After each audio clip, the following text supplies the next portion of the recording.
Good night, and welcome to Let's Connect on 88.5 Sufre FM. Thank you for joining us. I want to say good night to all our members of Sufre, all those of you who are locked on to the radio, to 88.5. Thank you so very much for your loyalty to our show. We love you here at Let's Connect. I want to say good night to all those of you all over the island who are listening, those of you on our Facebook Live. If you're on our Facebook Live, send me a little message so I can give you a shout out. We're definitely taking note of who's on with us. So thank you so very much for joining. I also want to say good night to those of you in St. Vincent locked on, especially Miss Fancy Bowens, always locked on from day one. Our day one, long time loyal person. We want to say thank you so very much, Fancy. And anybody else who's listening, we want to say thank you so very much for joining us here on Let's Connect once again on 88.5 Sufre FM. Tonight, I have with me in studio our former parliamentary rep, our current head of the SMMA, Mr. Harold Dalson. Thank you so very much for joining me, sir. Thank you so much for being on our Let's Connect program once again.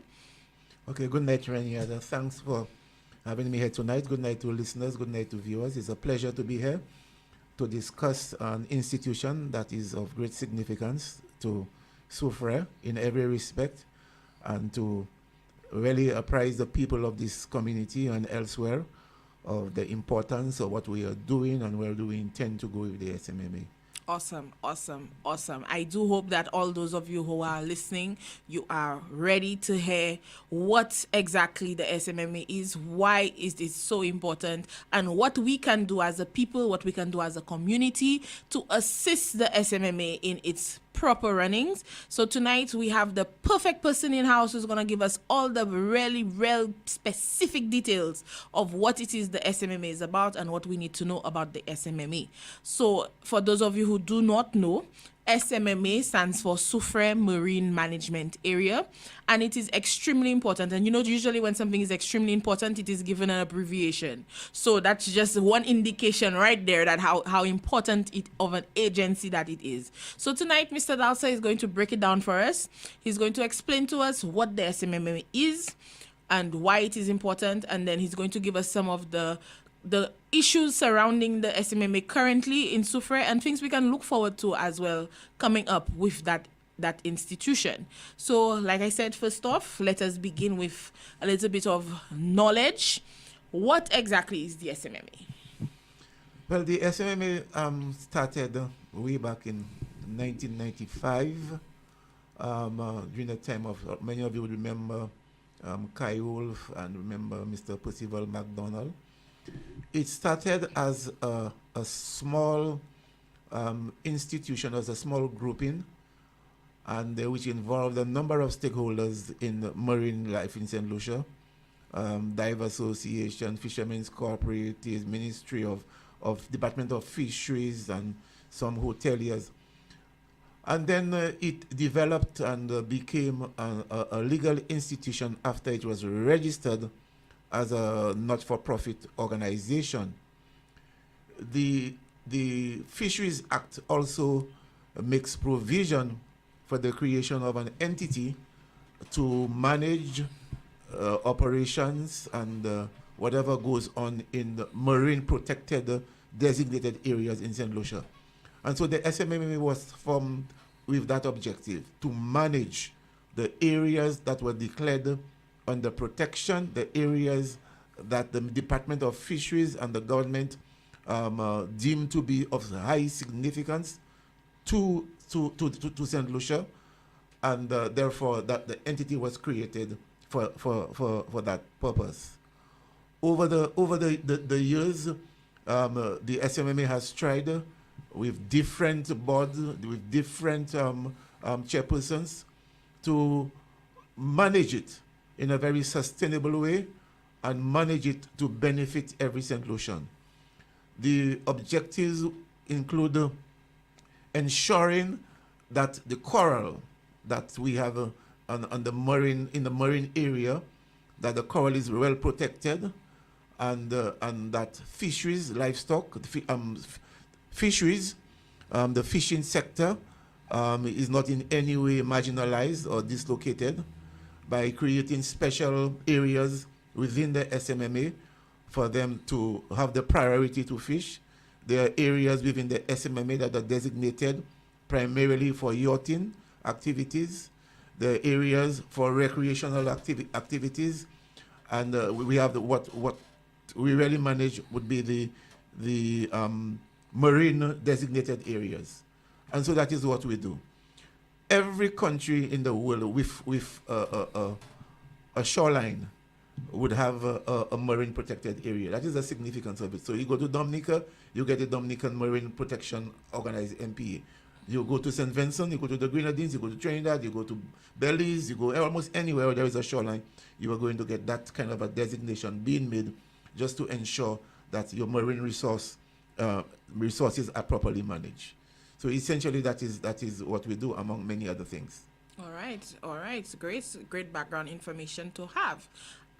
You're saying that it's a protected area, so that means that there are restrictions on what can and cannot be done in this area. Yes, there are it's protected in the sense that in order to ensure that the marine life is not abused and not totally degraded, there is legislation enacted to ensure that the resources within a particular area remains untouched in some areas, or if being touched, to manage it in a very responsible manner to ensure that marine life along our shoreline on the western part of St. Lucia is something to behold.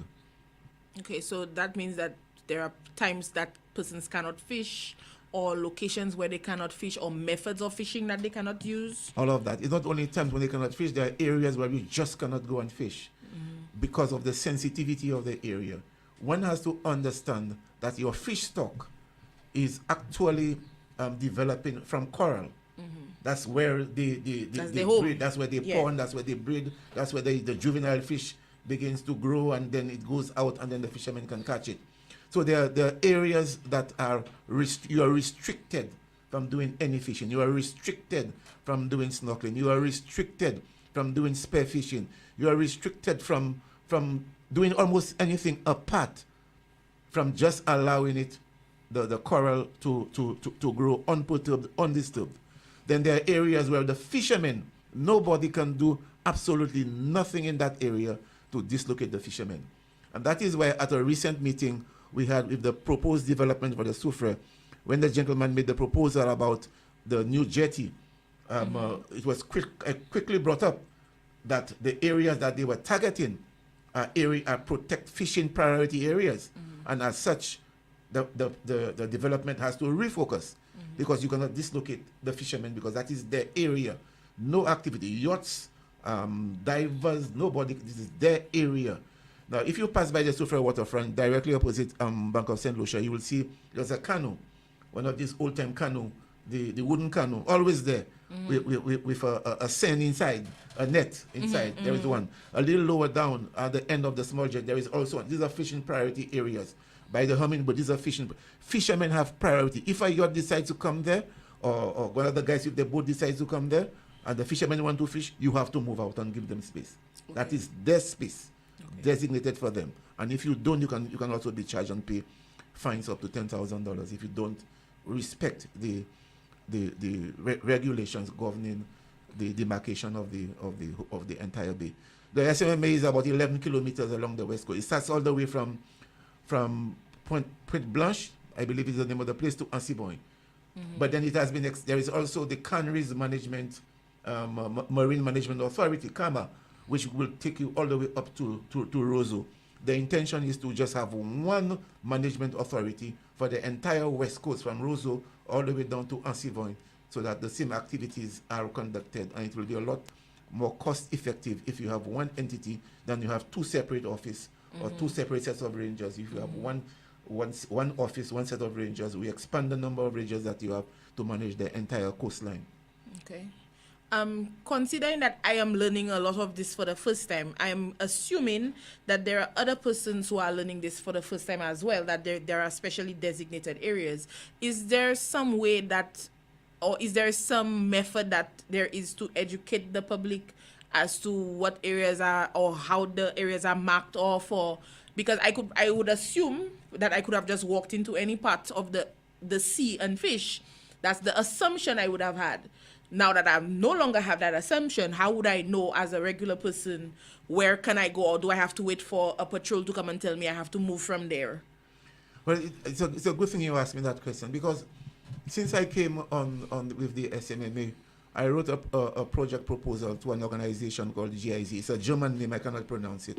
And one of the things that I asked them, among many other things, is to assist us to portray or inform the community and improve our visibility, improve our image in Soufrière and the St. Lucia and throughout the world, as a matter of fact. And they pick up our offer, they accepted our offer, and pretty soon, probably in the next 2-3 weeks, we are going to be having somebody, hopefully it might be somebody from Soufrière, we don't know yet, who will be doing some marketing, some communication, some promotion, some advocacy for the SMMA. And that will entail different persons, maybe the rangers, myself, people from the Department of Fisheries, former managers of the SMMA, former chairpersons of the SMMA, going to the schools to talk to the children about the SMMA, going on TV, going on radio. So actually, this is the very first one. First stop. I like that. Yeah, this is the first stop. So there will be a lot more activities relating to generating that sense of appreciation, and first of all, getting the knowledge. As you said, you are not even aware of what the SMMA is all about, what we are doing. So there will be a lot more. There will be infomercials on TV. There will be ads. There will be press releases. A number that we're going to have paraphernalia, small cups with SMMA logo written on it. So just to promote the and all of that has been funded by GIZ. We are very thankful. Not that alone they did. We just completed a project where all of the documents from 1995, from the time of Kai Wolf, all of these documents were just stacked up at the office, not properly organized, not properly catalogued. So we recently got a consultant from Soufrière, Ms. Jonai, did a fantastic job. She sat down for a period of maybe about 6 weeks or so, and she looked at all the documents and filed them properly and cataloged them with all, for example, all documents in the SMMA relating to, say, water quality that has been cataloged in particular files, folders, subfolders, and they are now readily available. That was part of the project that I'm talking about. So that was done.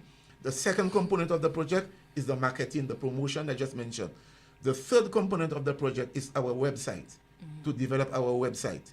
Now, the website has been there for quite a while, but there was no maintenance, there was no updating, there was no upgrading. And so we have a gentleman who has already started to upgrade. And if you go to the website right now, you will see it is more interactive and there is a lot more information. Just do a search and you for SMMA, and you're going to get. Do you know whether it's a .org or .lc? That's an interesting question. Or it's .com. .com. I believe it's .com. So just SMMA.com. If you just key in SMMA, you're going to no. If you just type, if you go to Google and just Google SMMA, you will see SMMA, and you'll see the logo for the Soufrière Marine Management Authority. You will see that, and then you just click on it. We are also on Instagram. Okay. And I want to urge, if you have your phone by you, I want you to go to Instagram right now and just search for SMMA and open it, and you will see an artificial reef that is there, and you will see the number of juvenile fish in that artificial reef, and when you manage your coral and your resource, what it can do for the fishermen. So if you just do that, you will see, and you'll get a better sense of appreciation of what we are doing. The one you see on Instagram, that one is in right here. This one here. Just click, yes, this one here. This one? Yes. Okay. Okay, if you can just describe what you see. All right, it looks like a basket, a wire basket. Yeah, right. And I just see a very large school of fish. Right. Very colorful, green, pink, red, blue fish all over it.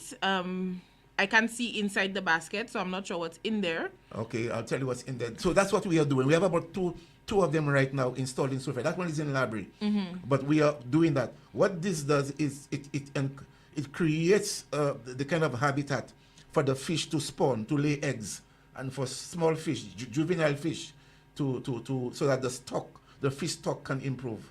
And that's one of the things that we need to do. We're going to continue. And Shasta is doing the same thing. That Sugar Beach is doing the same thing. Alexander is doing the same thing. Mr. Eris is doing the same thing. So if we do all of these activities, and we are getting a restocking of the number of fish in the sea, then the fishermen will benefit. And that is one of the things that we do, among many, many other things. So if you go on Instagram and you do the SMMA, you will see about the third picture coming down. All right, so for those of you, the full name for the Instagram is at SMMA _ protecting the future. That is the full name. So if you're looking for it, and like he said, as soon as you go on, you'll see the SMMA logo. It is basically a yellow fish with the SMMA written coming down across the fish.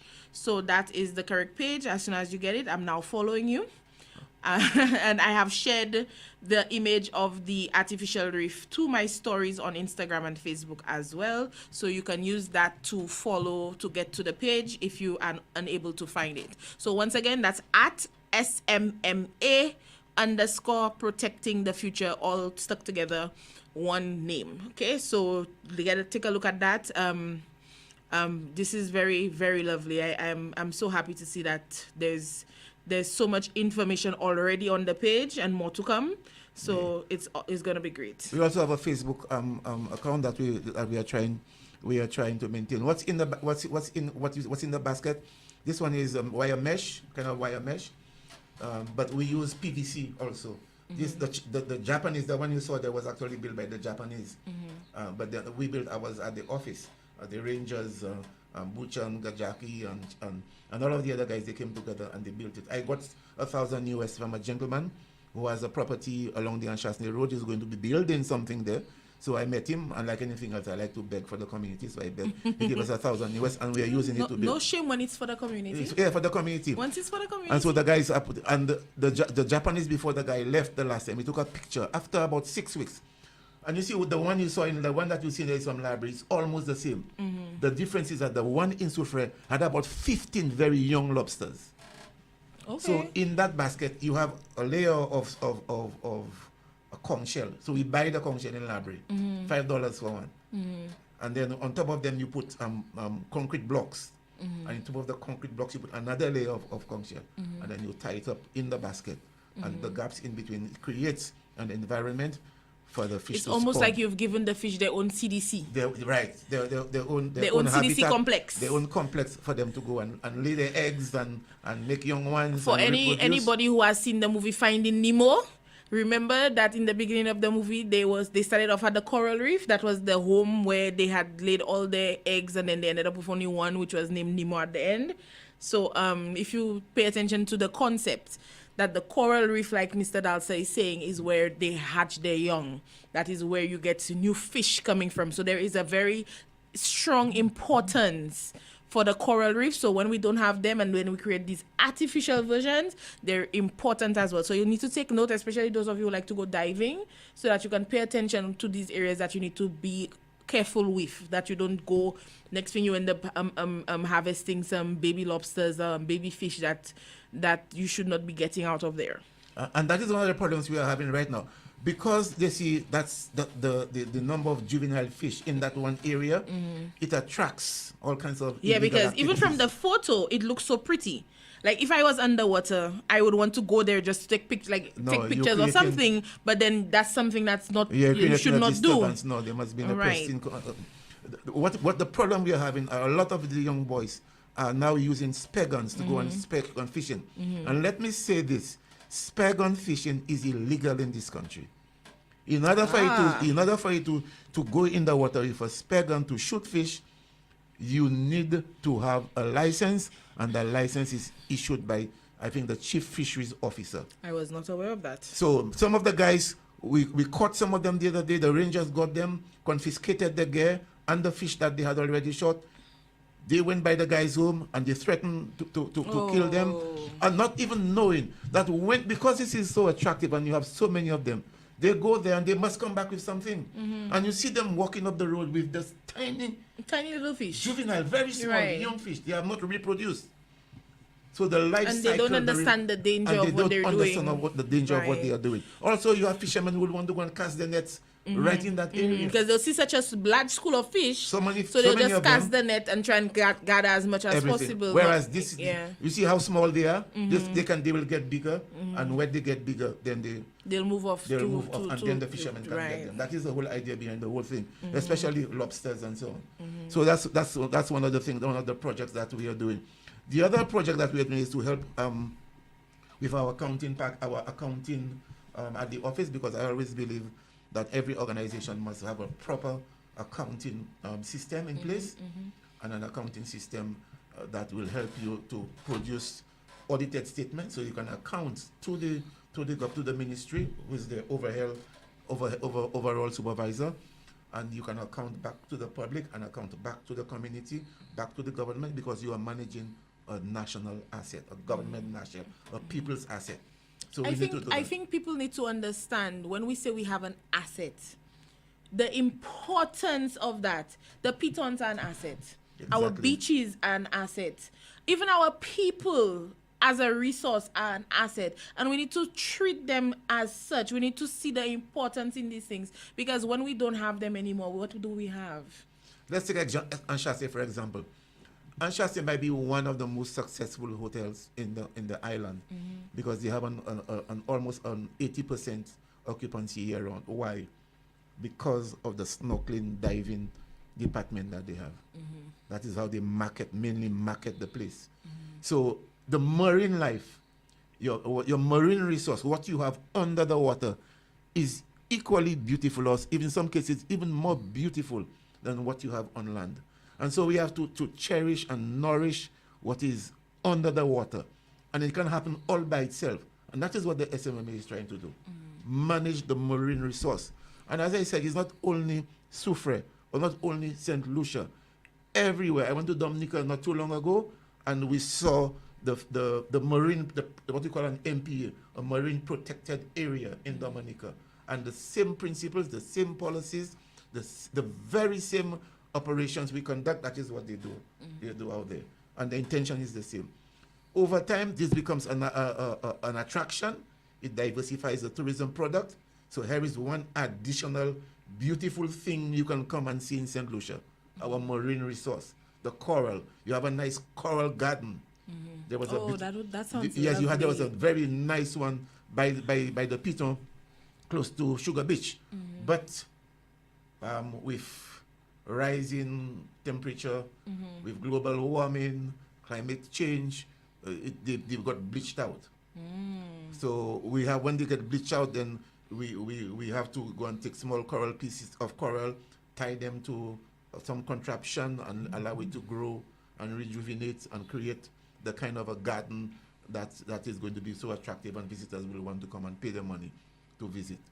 We also involved in the yachting sector. That is how we generate our money. Government does not give us a subvention. We get absolutely not 1 cent from the government. Whatever we use to pay office, pay rental, pay operations, pay staff, pay petrol for the boats, we collect from the yachts.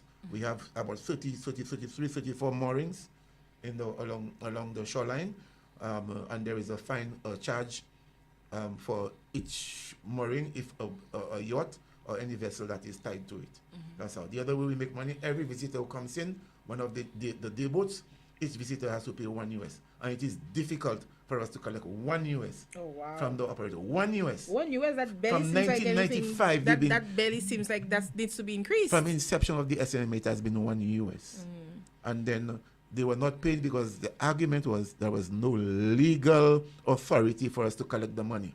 Well, the district rep spoke with her, she took it to Parliament, and Parliament passed the legislation and made it mandatory that you pay. If you don't pay, you will pay, I think it's $15,000 if you refuse to pay. Yay to our government. So that is so right now we have a right, as we speak, I'm now speaking to the lawyers to put what you call the regulations, the bylaws, which the Act mandates.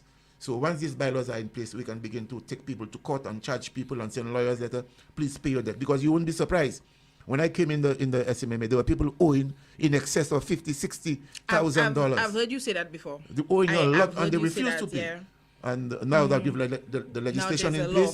place, we have a legal footing upon which we can make demands for our money. That's great. So I'm that so is happy what to hear that. the money goes right back into what we are doing. We want over time to be able to do what the SMMA was doing before, assist in jazz festival, assist schools, assist young people who want to go and study, assist So somebody if I wanted to be a marine biologist, right, you could be my scholarship funder. Right, so that we want to reach that level. But COVID gave the SMMA a very, very, very bad blow. And I would have thought that COVID would have been a good thing, that the coral would have flourished. No, during the COVID. coral, yes.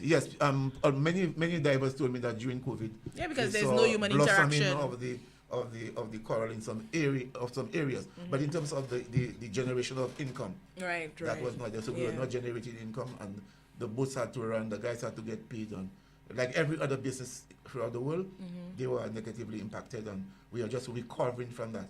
That is why I am there right now. I am not the general manager. The salary of a general manager is twice what I'm getting right now.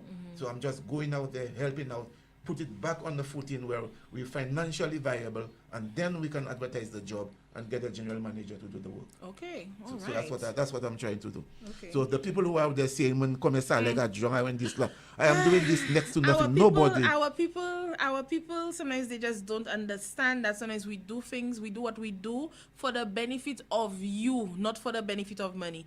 This show, Let's Connect, was brought on to make sure that the public is informed of things happening in our community that they need to know about. That's what it's about. It's not about, we're not getting paid for this. I did it for 9 months for nothing. Right. 9 months without getting, a stipend, $600. That's what the stipend was. After 9 months, I realized, but those who were there before me, they were getting 7,000, 10,000. So I wrote to the board and I told the board, give me a package, because I bathe every day. I use soap, I use toothbrush, I use clothes, I wash my clothes, I use perfume, I use my vehicle, I go to meeting, I have to eat. What am I the only person who can do, who will do things for nothing? So they gave me a stipend, which I'm getting right now. It is half of what the salary of a general manager would be. I'm contented with it.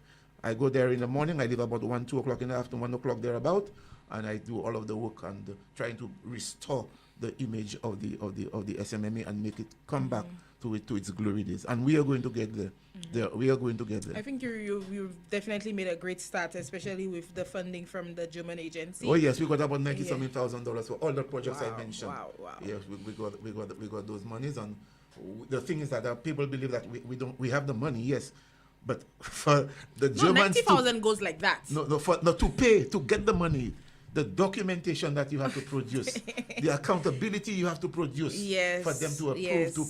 A lot of people like to believe it's just sign a piece of paper and that's it. But there's always a lot of procedure. Because all of these projects I mentioned to you, all of these projects, they come with, you have to draft off a terms of reference. From the terms of reference, you have to draft off the contract and to give for the person to be. And all of these things would have taken cost the SMMA a lot of money, but I do them on my own.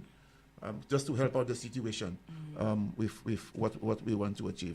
So we are working with them. They are helping us quite a bit. There are other organizations in the world we want to tap into and try and get resources to do a number of projects. One of the things we need to do is the office is in the deplorable condition, physical, and we really need to do something about it. And I've already gone to one agency and they told me that they are not doing infrastructure. So I have to go to the next one. Most funding Yes, is not doing they don't infrastructure. extend it to infrastructure or construction. Yeah. So that's one of the ways they get away from it. They put that in place, that they don't give anything for infrastructure. So I want to make an appeal to these young guys. And some people are saying most probably say by life a living. But just now, hold on.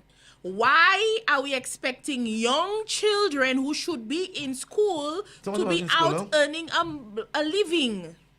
Well, I don't know. It is not that we don't want to. The thing is, look at the bigger picture. Look at what you just saw there on Instagram. Look at what it has created, how beautiful it is. You go there and you shoot the work we did yesterday to put a young coral plant on a support. You shoot it and you just go and destroy it. Yes. And you just go and break it. It takes about 15 years for coral to grow and reach a certain size. It's a long process in its growth. And you are going out there, and Alexander and Mr. Aristide and Jalousie, they are putting the car, and then you want to go right where you spend so much money, and somebody goes with a spare gun, and you don't even have a license.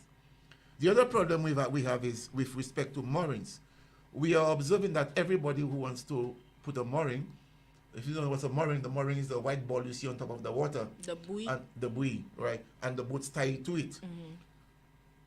It is illegal for anybody who does not get an authorization from the manager of SLASPA, from the general manager of SLASPA, to put anything on the seabed. Because for you to have the buoy on top of the water, you need to have a block under the water to hold it in place. To hold it in place, right?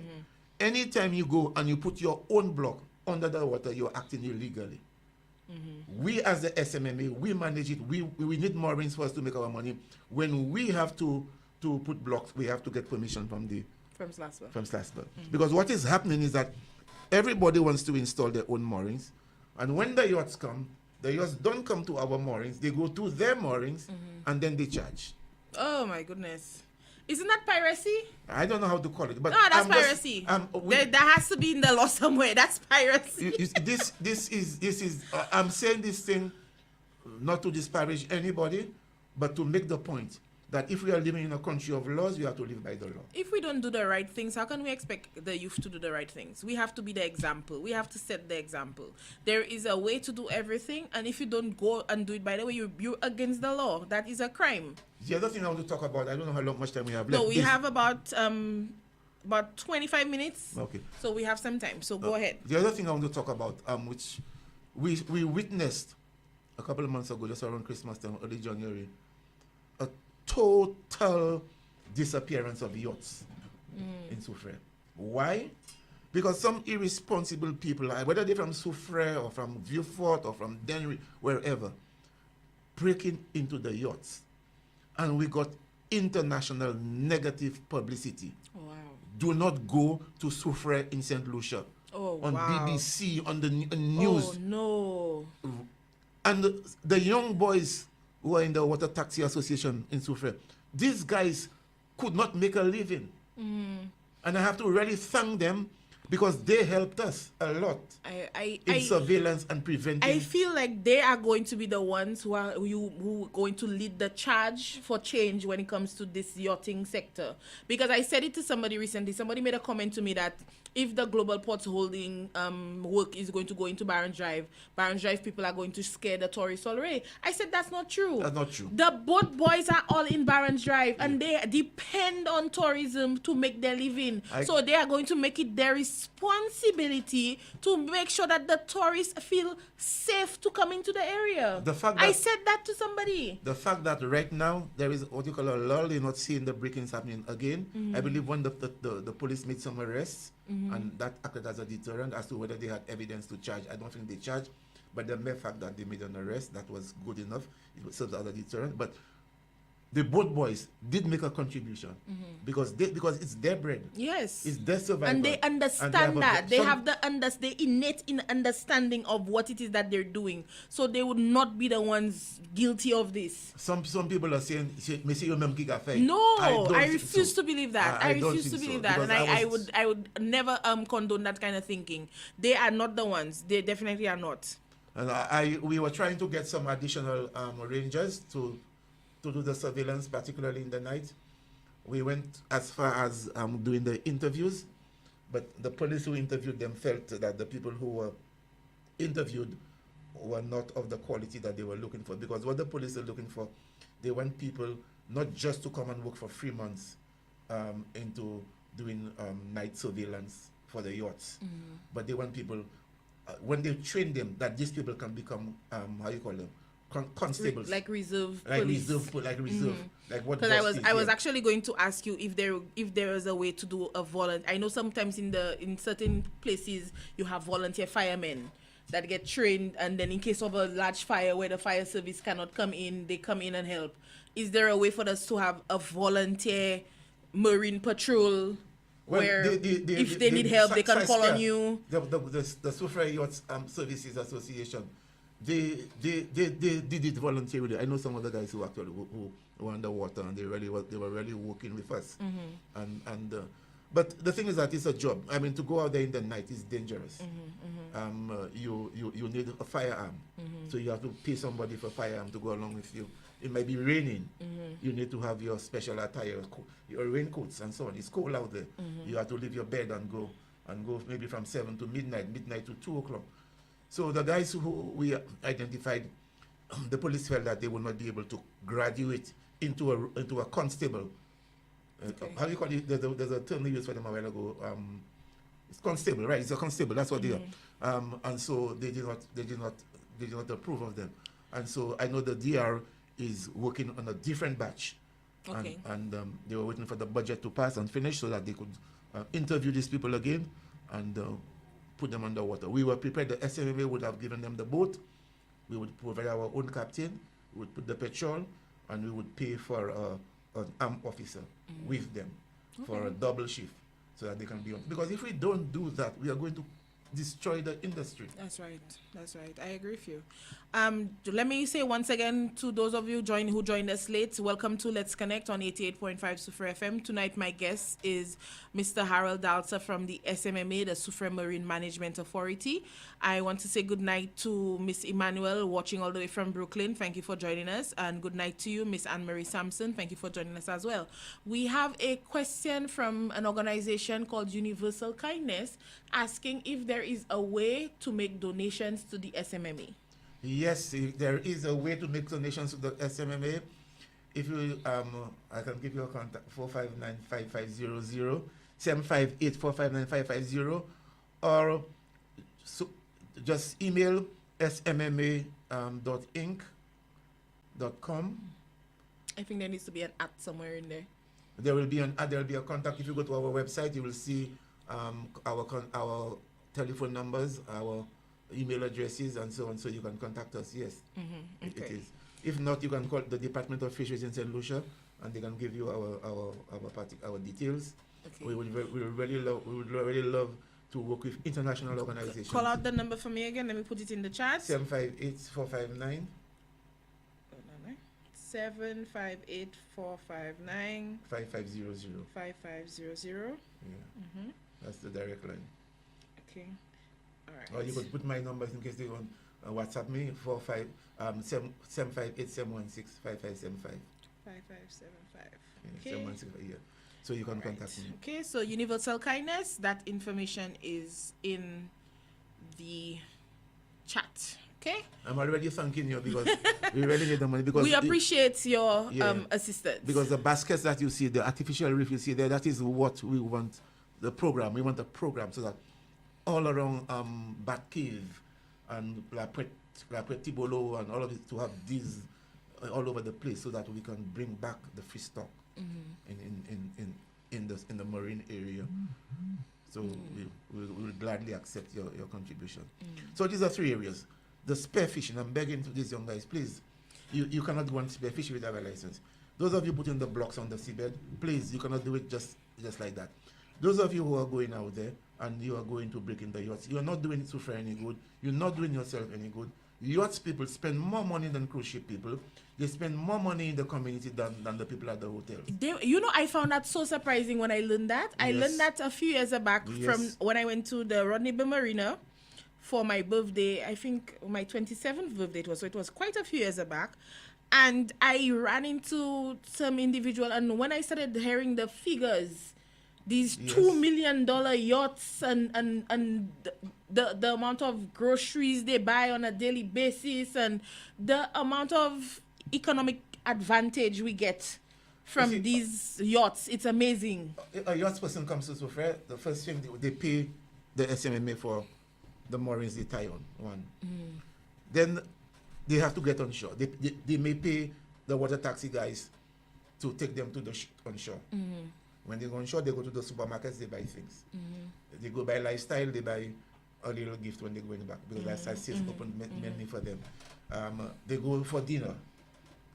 So, but somebody on a cruise ship, they come for the whole day. Somebody collects all the money in a package. Right. 5 o'clock they go back to the boat. They hardly mingle with any of the locals. So, but the yacht people, they spend free for, especially some of the mega yachts, they come for 1 week, 8 days, 7 days, 5 days, and they stay there, and they support the local economy. So it's yacht tourism is a lot more in terms of revenue generation for the community. It's a lot more beneficial to us than any. I'm not saying the others are not good; they're quite good. Any visitor who comes to the country and they pay the patch tax, we welcome all of them. So it's very good. But the yachts, they have more money for sure. The yacht people, because I was surprised at the amount of amenities some of these yachts have. They don't look it from the outside, but when you go in them, because I got a birthday gift and they brought me onto the $2 million yacht to see what it was like. And the full kitchen and a whole laundry room and state-of-the-art bedrooms. And I was like, oh my goodness, what some is of these this? things cost 100 million. There are lots of superstars who come right up in the Margaret area on super yachts. Can't remember the names. Butcher and them, we will know them.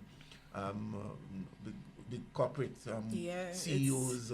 I almost feel like I went into the wrong profession. I should have become a diver or something, because I would have been meeting some millionaires. Their own submersible. They have a small submarine and they drop it, and then they do diving submarine in the water, taking pictures of the ocean floor and the coral and so on. Some of them have helicopter pads. Some of them have their own swimming pool. A whole helicopter pad on a yacht. Yeah. Wow. So it's... Now, there is an elephant in the room that people will say, my palabot to buy my palabot up. Yes. What's that? You heard about the disappearance of some cash that we had at the office. I did not hear about that. You didn't hear about it? No. Okay. I am usually nose deep in a book, unfortunately. Yeah, it's no secret. I mean, what happened there is very unfortunate. It should have never happened. Oh. Why it happened? This is the background to it. When Mr. Ricky Alexander was the manager before I came there. After the election, he decided to resign. There was nobody. Ms. Emma asked me whether I would want to do. I said yes, okay. Also, Mr. Marius Felix was the chairperson.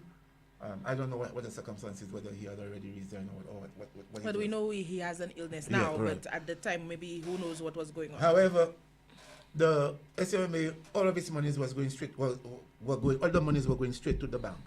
In the night, when the guys come from the water, if they have money, they put it in the bag, and Boss T would go along with them, and they would go and drop it in the bank. What happened is we run into problems, because up to a point, because the signatories to the account were Mrs. Emmanuel, who was the then accountant, and Mr. Marius Felix. They were signing checks for us all the time. I want to thank them for that.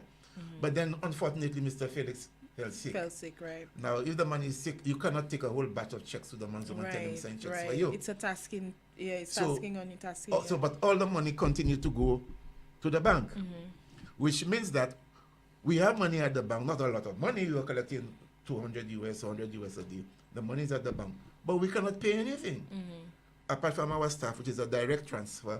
So you don't need a check. But our utility, our rent was not paid. Lucille came to disconnect us. Digicel came to disconnect us. We couldn't pay for our petrol. So we were just there, not even knowing, because and the bank is so much red tape to change from over 6 months trying to change the signatories to the account, and we were not successful. So I took a decision, and I said, well, look, we cannot continue a business without having finance to pay for anything. So let's just hold back some of the cash that we collect and keep it and hide it in the office. And this is what this was done. The money was hidden in a place where I had no idea where it was. The lady who put it there, for me, it was a place where the only way somebody would have known it's there is if you see somebody putting it there, or if you know it is there. Because the place it was hidden is, one would never imagine. Out of the way. So it disappeared. The morning, I remember, the administrative secretary, she called me and she told me, I immediately went to the police station, I made a report. The police came, they looked out and they said there was no forced entry. They didn't see any fingerprints on the glass.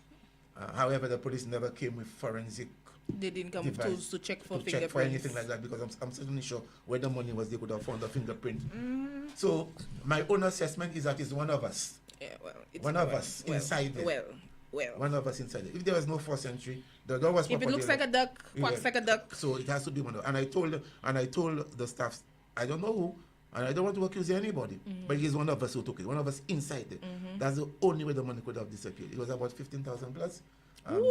Yes.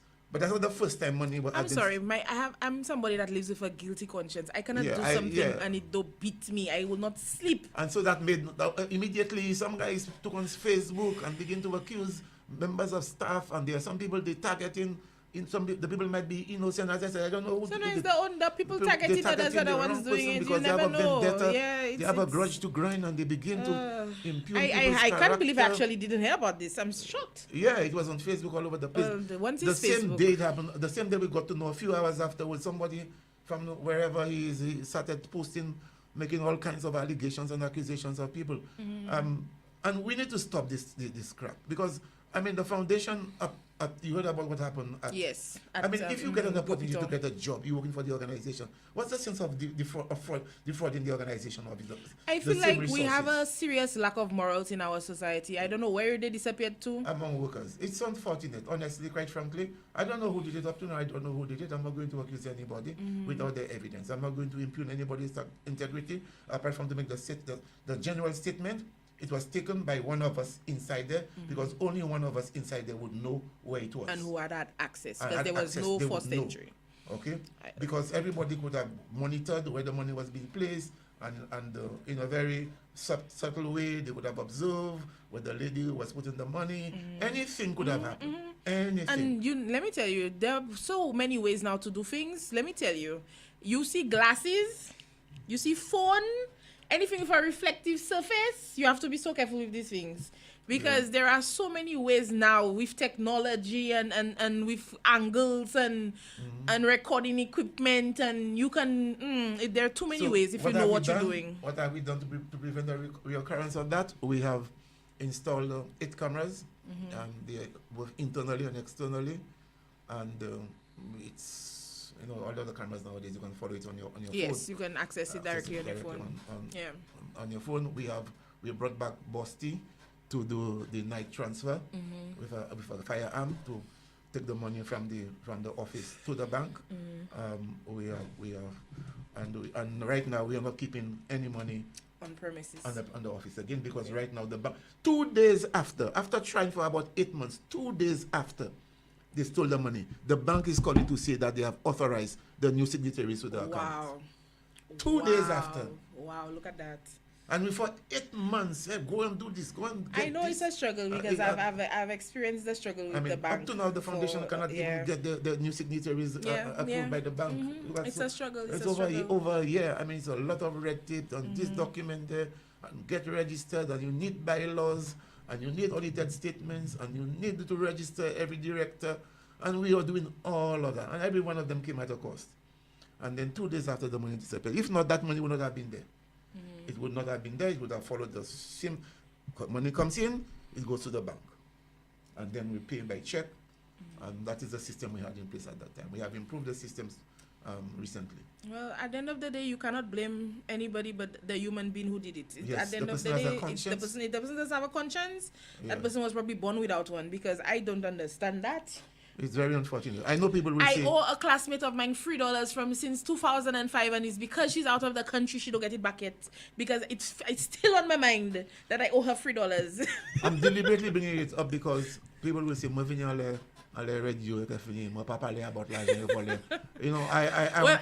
would not have asked, because I did not know. No, I'm very transparent about this thing. It happened. It's a fact. I'm not denying it. It happened. It should not have happened. And I'm urging young people and workers in this country to be more honest. Right. You have a little job. For all you may know, that if you leave the one you have there, you might never get another one. And if you are caught, and your reputation, follows you. It follows your you. entire life becomes you're known as that total person. waste, because nobody will want to employ you. So I want to urge young people, not just young people, workers in this country, to be a bit more honest. Stop defrauding. Don't try to defraud an organization you're working for. Don't try to steal. Don't try to undermine. Part of the problem is that a lot of our young people, they have this sense of instant gratification. And they want a lot. They want everything now. Now they don't understand the whole point of working hard for something, working hard and they overcommit themselves. Yeah. They want car, they want motorcycle, they want this, they want expensive phone. I mean, the demand is so much on them, and so they become vulnerable in their own ethics, and they want to, and they will in desperation they will do anything, not even being afraid of being caught. That's right. So the call is please workers, if you're working for Anchasne, you're working for Jalousie, you're working as a taxi driver for somebody, please be honest and do not take what does not belong to you. That's a good piece of advice from Mr. Harold Dalson here on Let's Connect on 88.5 Super FM. I want to say good night to Delia Charles, Sugarcane Gasper, and Joan Hippolyte and Natalia Jabaptiste for joining us on Let's Connect. Thank you so very much for your comments in our chat. Delia Charles said maybe next time we should try the credit union. I don't know how much easier it is to get an account with the credit union. We actually contemplate. Yes. We are well. The credit union, they all of them have the same standards. There's a lot of red tape. There's a general law that governs all of these entities, all companies, that you need to go through all of this red tape and have all of this documentation going if you have to get, because it is what the Anti-Money Laundering Act. Because everybody you need, because people can use organizations like the SMMA or the fund to launder money, money and clean dirty money. So that is why they have, just imagine, for me to become a signatory, the bank has to do a due diligence on me and trace every account that I have, wherever it is the credit, how much I have on each account. So there are 12 board members. They have to do it for every member of the board. 12 people, they have to go and do. Some of the people don't want people to know their business. So they were not forthcoming. So the delay became that long. And so we were just not getting it. But then again, the bank is protecting the whole idea of people getting dirty money and trying to wash the dirty money in organizations like the SMMA and the foundation, and even Fishermen's Cooperative. A lot of money people pass through these organizations. So to prevent that, they have this kind of due diligence that must be done. Well, this has definitely been a rather illuminating program, a lot more than I was anticipating. I want to thank you, Mr. Dalson, so very much for coming on the program. Is there any last thoughts you want to share? Any last bits of information? We have about 6 minutes left on the program.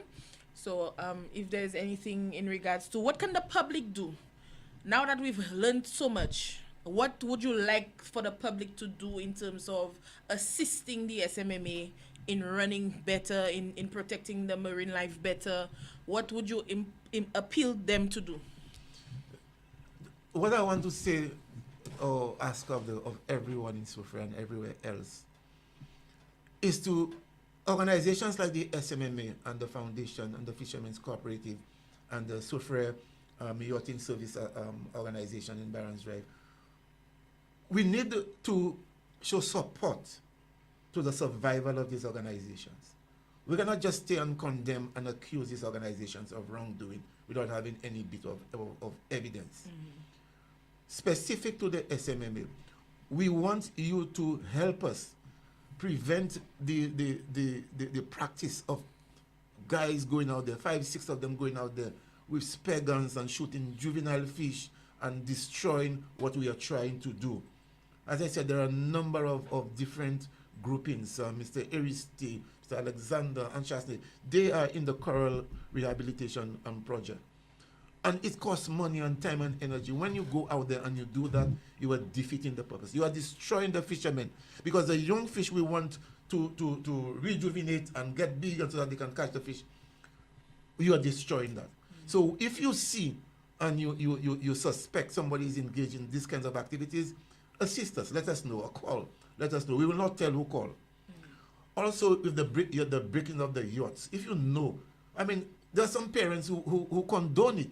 Yeah, because I cannot understand. Your child will bring something home that you did not buy, and you're not asking where they get it from. Where you get a deck, a yacht flipper, a yacht shoe, a yacht slipper.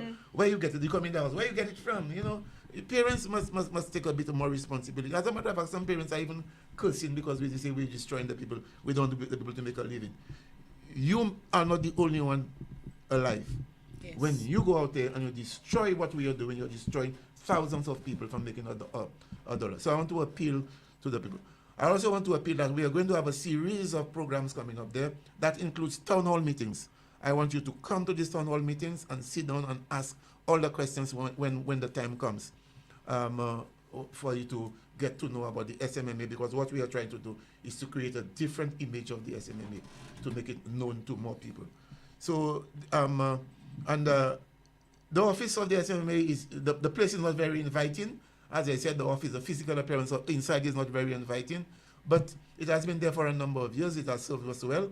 The SMMA was a model, international model for other marine protected areas in different parts of the world. We want to restore it back to those days, but we can only do it with the support of the community. I want to thank all those who listened, and those of you on Facebook who commented. I was not watching the comments, but those of you. If you, the screen over there, I'm just noticing as I'm looking at the screen that there was a comment from Miss Calixta Joseph. Good night to you, Miss Calixta Joseph, saying that it's a very interesting program and we need more of this type of programs to let people know what's happening in our community. And I also appreciate Miss Hippolyte's response that the number of persons who are watching, the number of persons who take part and participate in our programs. I want to encourage those of you who do watch to please remember you can also share the live. When you come on, you can also share it so that the persons on your social media will see that there is a program going on. And remember, Let's Connect is typically on every Tuesday. And we started advertising this program, I think it's almost maybe 2 weeks. We were advertising this particular program. So sometimes we need to take more ownership of when something is going to be coming on. We always know when a fete is coming and we prepare for the fete.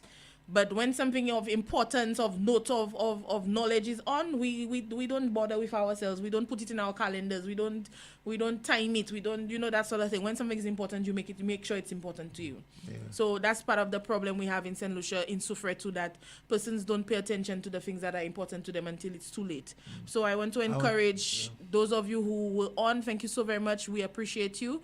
And I want to encourage you to keep sharing, to keep, and you can always come back to watch the live. It's still going to be on 88.5's Facebook page as well as on YouTube. So it is available. I try as much as possible to share to my personal page as well. So you can always go back to find the program, let people know that there was this program on and they can come back and watch it.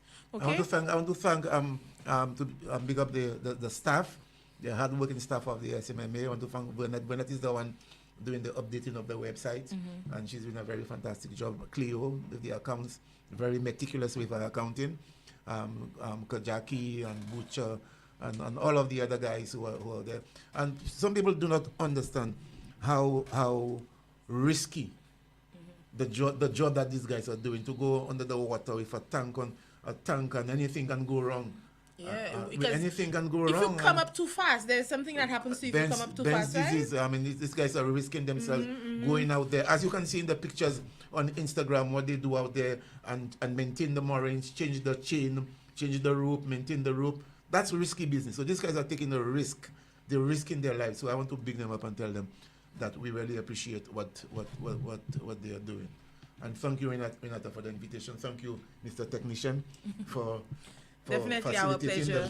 Our pleasure having you, and you're welcome back anytime if you want to. If I'm hoping that when you come back, it will be to tell us that this program was a success, so much so that there was such a remarkable difference, and that you're coming back to say thanks. I would love for that to be the next show that we have with you, for you to come and say that we have less incidents and the corals are thriving and the fish are thriving. I would love for that to be the next report from you. Next time it might be because, as I told you, we have these bits coming up.